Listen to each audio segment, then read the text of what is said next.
Hello, my name is Jacob Mooney. This is for Professor Laurents, Second World War History 303 class. This is the final research project, and I chose to do mine on the Tuskegee Airmen. Uh, got a couple of pictures here. We got the P-51 Mustang here with the signature red painted tail, and you got a couple other of the airmen just shown here. So let's get into it. So, who were the Tuskegee Airmen? So these were black servicemen of the U.S. Army Air Forces who trained at Tuskegee Army Airfield in Alabama during World War II. In January of 1941, the War Department formed the all-black 99th Pursuit Squadron of the U.S. Army Air Corps, later becoming the U.S. Army Air Forces. And they were to be trained using single-engine planes at the segregated Tuskegee Army Airfield at Tuskegee, Alabama, at the Tuskegee Institute. And so these were dedicated and well-educated young black men who really grew up at a time when you had World War I pilots coming home. Charles Lindbergh and Amelia Earhart were highly publicized figures in their youths. So I think kids just grew up wanting to be pilots, and that really drew their love and drew them to that endeavor.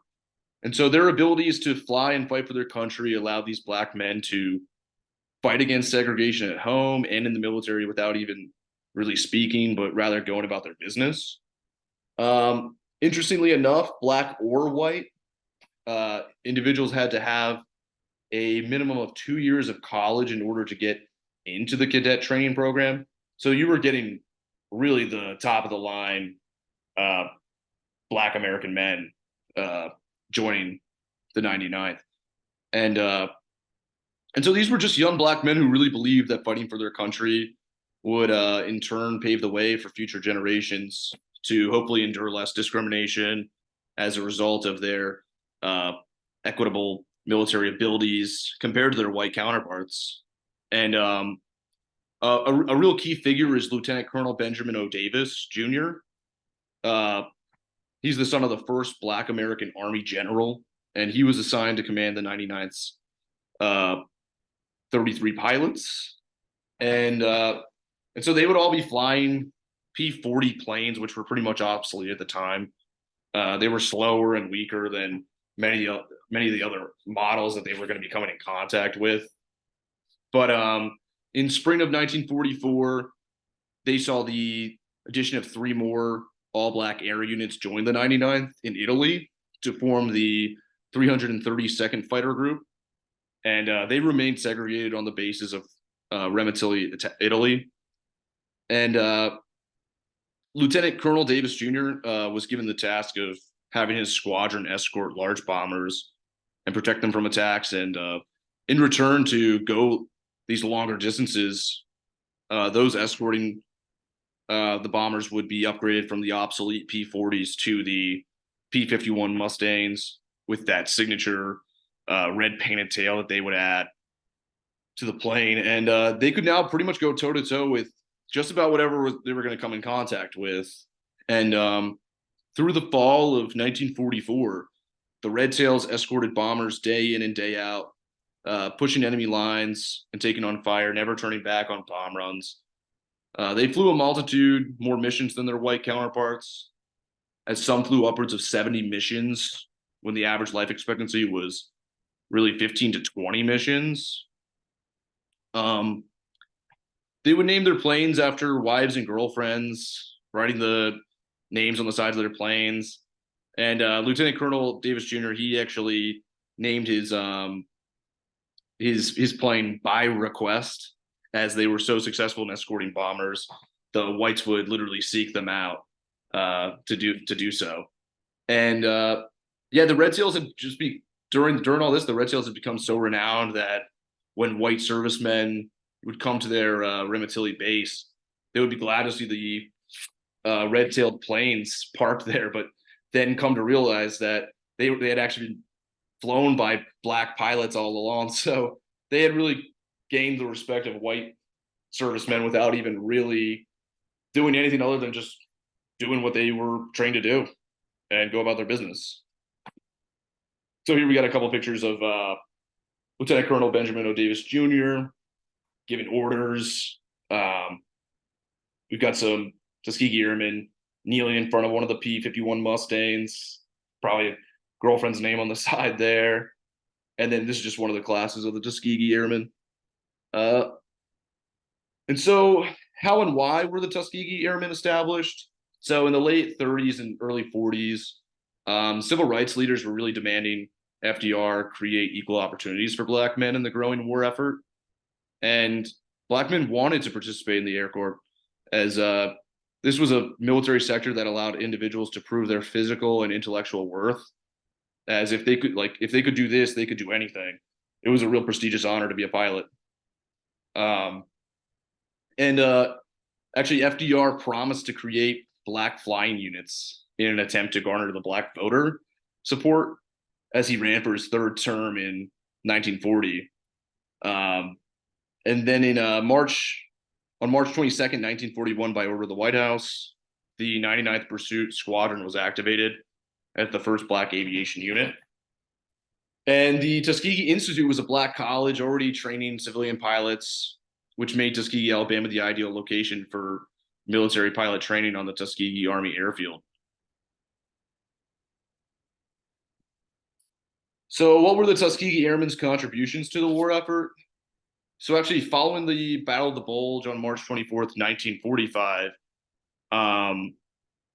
they would escort bomber planes to Berlin on what would be the Red Tail's longest mission yet, and would come face to face with the Luftwaffe once again, as they did so in Italy. And because the Luftwaffe would be there protecting Berlin. And these Black American men just really believed that this was their duty and responsibility to protect and serve the country. And actually, the 99th was forced to wait to be deployed for assignments for quite some time, as none of the white servicemen wanted to have to take orders from what were now Black officers, the ones who became pilots. They would be Black officers. So they just, racism was pretty rampant. And on April 1st, 1943, the 99th finally got their first assignment to be deployed over to Casablanca, North Africa. And Lieutenant Colonel Davis Jr.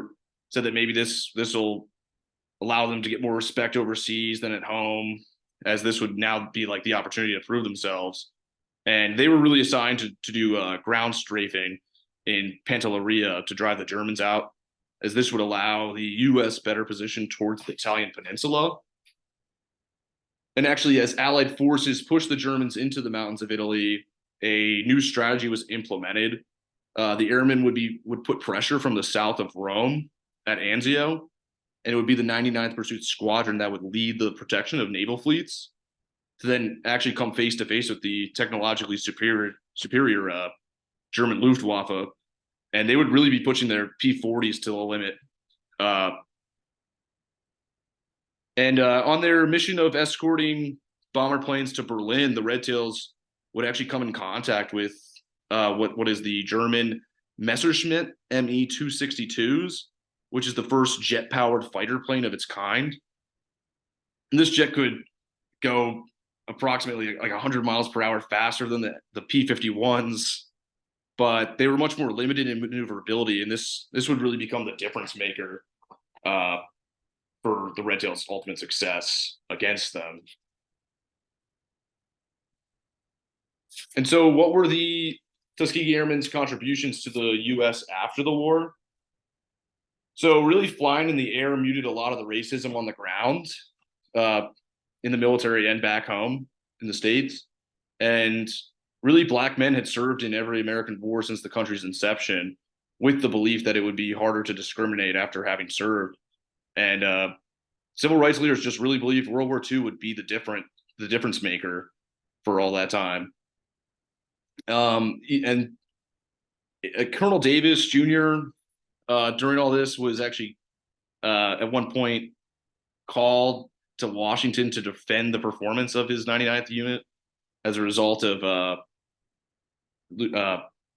Colonel Momeyer's damning review, in which Davis in which Davis had to come in and claim, and basically he claimed that his black unit had actually had more efficient statistics compared to their white aviator counterparts, which the government took as like a challenge to actually track them and look into result, and which would basically result in the confirmation that this was in fact true, and not what Mollmeyer was saying as a failed experiment. And the basically the Anzio invasion too really changed the tune of the Army, higher ups, and the media even about the 99th's really their worth. And the Berlin mission bomber run earned the Red Tails a distinguished unit citation for outstanding performance of duty, which recognized the fighter pilots and actually their grounds crew who got the planes ready with extra fuel for the exceptionally long distance escort. And we would have on May 8th, 1945, we would see the end of the war, and the all-black fighter pilot squadron had actually embarked on more than 1,500 missions and tallying 112 enemy aircraft shot down. And of the 450 black pilots that served, 66 were killed in the line of duty. But coming back home, segregation became all too familiar for black veterans. But we had civil rights groups now push for the desegregation of the U.S. Army under Truman, and white servicemen, having fought alongside black men, would come out to voice their support for desegregating the Army. And it came into fruition with Truman's executive order in July of 1948, in which they desegregated all of the military. And with desegregating the military, the 332nd Fighter Group was dissolved, and pilots were dispersed throughout the Air Force to differing units, no longer all together working as one. The United States Air Force, established in 1947, would become one of the first military institutions to integrate, with Benjamin O. Davis Jr. becoming its first black general. And the public really took notice of the military integrating, which really began the process of desegregating across the country, along with really the civil rights movement we would see up into the 1960s. So some historical controversies and debates. They really tried to keep black servicemen out at the beginning of the war because of the Army War College Office of the Commandment 1925 report, which stated that black servicemen lacked intelligence and bravery to properly operate sophisticated artillery vehicles such as tanks and planes in combat. And even after FDR had won his reelection for a third term, he made do on his black flying unit promise, but it really only equated to a single segregated unit, which people were a little bummed about. And really the U.S. Army's excuse and argument was that attempting to integrate during wartime was a dangerous act. And during the cadet training in Alabama, this was some of the servicemen's first trips to the southern U.S., which was a bit of a culture shock as lynchings were still very common. And white military generals really fought hard along the way and expected the black aviation experiment to fail, as they saw black units as a means to appease the U.S. public. They would actually have First Lady Eleanor Roosevelt visit the Tuskegee Institute, and she was treated to a flight of her own by the black flight instructor, Chief Anderson, just to show that she really supported this unit. And actually a 1942 survey determined that 20% of black Americans believed life under Hitler would be no different than the segregated life going on in the U.S. at the time. So tensions were pretty high, to say the least, while also in Alabama. Actually, after the U.S. had been at war for a year, Eleanor Roosevelt and civil rights leaders used the media to put pressure on the military to finally give the 99th a real assignment, which was to North Africa. And that's what led to them initiating 3 more aviation units and 1 bomber squadron after the 99th success in North Africa, as a means to appease the civil rights leaders and the public. in result to the northern U.S. military bases segregation, where a lot of these guys were stationed, uh, the military would move a lot of the black units to the south, where even like prisoners of war were being held, yet somehow being treated better than black veterans, as these German prisoners were able to do things that black servicemen just could not, like go into town. And making their way into Sicily, Italy, Colonel Spike Momeyer uh, put out a scathing and damning review memo of the chain of command about how black airmen are cowards and incapable of going forward with this failed experiment, which was just a lie because they were doing quite well in North Africa. And actually, in the spring of 1945, the 477th Bombardment Group would be shuffled from base to base until they ended up on Freeman Field Base in Indiana, which became segregated by white officers as they attempted to inflict the black officers with just more segregated officers clubs, things like that. And the 477th actually orchestrated basically like a sit-in to pretty much disobey these forced segregation acts on them on these bases. And it actually ended in 101 of the men being arrested and taken to Godman Field Base on Fort Knox in Kentucky, where they would be tried for court-martialing. They would all but 3 of them accused of using force, they would be freed, but not without reprimanding, which would follow them on their records. And the 3 accused would go on trial for court-martialing, with 2 being acquitted, but Second Lieutenant Roger Bill Terry would actually be found guilty and dismissed from the service, and he carried a felony with him into the public, which prevented him from voting. And luckily, all were pardoned in 1995, but that was a long time after. So you really saw like a lot of these nonviolent social movements kind of start even with some of these individuals. But the 477th Bombardment Group would never actually be deployed, unfortunately. So here we have just a page from the 1925 Army War College study. And here's a photo of First Lady Eleanor Roosevelt, photographed with Chief Anderson after their flight at the Tuskegee Airfield. Some sources, and that is all. Thank you.